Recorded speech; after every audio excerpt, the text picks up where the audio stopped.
Didn't even get to cross. Shoutout kay Emmanuel Arguete at sa lahat ng mga customers ng Praktisado Gym na nakasubscribe sa channel na ito. Salamat sa inyong suporta mga kaprakti. Habang ang mga kalalakihan ay tumatanda, mas dapat nating pagtuunan ng pansin ang ating kalusugan. Siyempre, para sa ating pamilya. Pero hindi talaga natin mapipigilan ang pagtanda. Sa katunayan, kapag ang lalaki ay nasa edad 30 na, nagsisimula ng mabawasan ang ating lakas at pagkawala ng muscle. Lalo na kapag ikaw ay umabot na sa 40. Ang magandang balita, may mga kaparaanan upang mapabagalin ang iyong pagtanda. At imbes na mabawasan ang iyong lakas, mas madaragdagan pa ito kasabay ng paglaki ng ating muscle. 40 years old na, pwede pang magka-muscle? Oo mga kaprakti. Ang totoo niyan, hindi naman talaga hadlang ang edad pagdating sa pagpapaganda ng katawan. Maaaring natatakot lang gawin ito ng karamihan, lalo na ang pag-workout o pag-exercise, ay sapagkat iniisip nila na nagkakaedad na sila at marupok na ang mga buto. Sa video ito, tatalakayin natin kung paano magpabata ng itsura, maging ng inyong lakas at pangangatawan.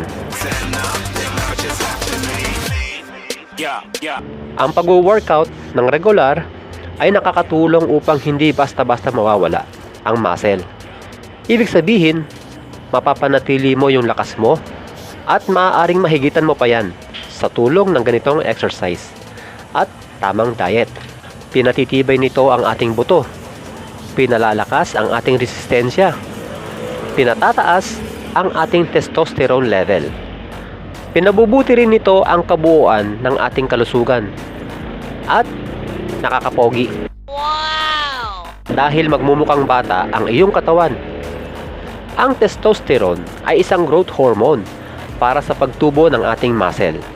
Pagtungtong natin ng 40 years old, unti-unti itong bumababa. Dahilan upang manghina tayo, pwedeng papayat ka o tataba ang itsura mo. Sa tulong ng pagbubuhat, tumataas ang level ng ating testosterone na siyang magiging dahilan upang lumakas tayong muli at lumaki ang muscle sa kabila ng ating edad. Kung ikaw ay 40 years old na at ngayon mo pa lamang ma-experience ang pagbubuhat, wala kang dapat ikatakot na baka ma-injury ka dahil sa edad mo o parang nawawalan ka na ng pag-asa, nalalaki pa ang iyong katawan. Tandaan, gaya ng nasabi ko kanina, hindi kailanman magiging hadlang ang edad para dito. Pero marami kang dapat na isaalang-alang kung ano-ano ang mga exercises ang dapat mong gawin, ilang sets at reps, ilang beses sa isang linggo ka dapat magbuhat, at kung ano-anong pagkain ba ang dapat mong kinakain para mapabilis ang paglaki ng katawan mo.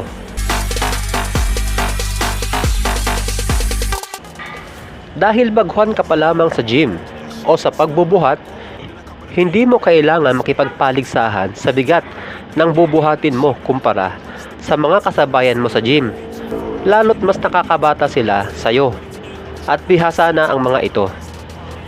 Magsimula muna sa mga magagaan na weights upang madali mo matutunan ang proper form ng bawat exercise. At kapag na-master mo na ang mga galawan, tsaka mo ito unti-unting dagdagan ng bigat. Sa unang mga araw mo sa gym, kabisaduhin muna ang lahat ng mga gamit sa gym na papasukan mo. Kung para sa ang muscle part ang tatamaan, at gumawa ka muna ng 2 sets at 10 to 12 reps sa bawat exercise habang inaaral ang proper form nito. After siguro mga 1 week, pwede mo na itong gawing 3 sets at 10 to 12 reps pa rin.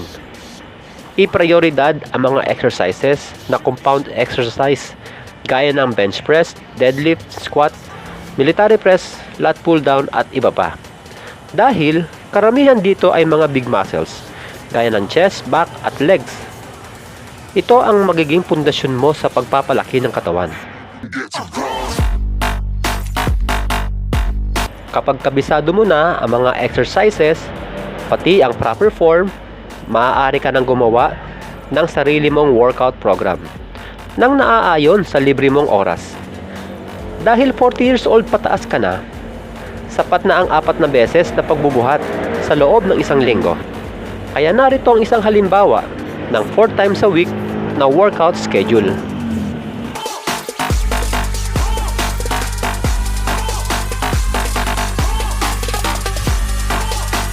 Mapapansin sa workout program na ito na kailangan mong i-train ang bawat muscle group ng 2 beses kada linggo na may pagitan ng 2 hanggang 3 araw.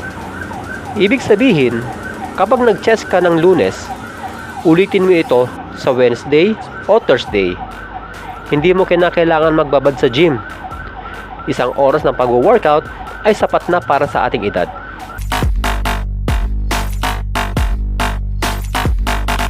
Kailangan mong kumain ng mga pagkaing mayaman sa protina, gaya ng manok, isda, itlog at baka. Lalong-lalo na pagkatapos mo mag-workout. Dahil ito yung panahong madaling matanggap ng ating muscle ang mga protina na ating kakainin. At dahil din dyan, mapapabilis din ang paglaki ng ating muscle. Kahit ikaw ay 40 years old na. Ang pagtulog ng di bababa sa 7 oras ay isang paraan din upang mapabilis ang paglaki ng muscle. Ito kasi ang panahon na ginagawa yung muscle recovery.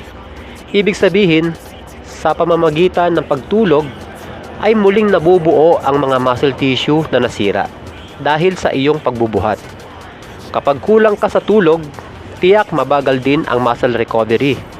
Dahilan upang maging mabagal din ang paglaki ng iyong muscle.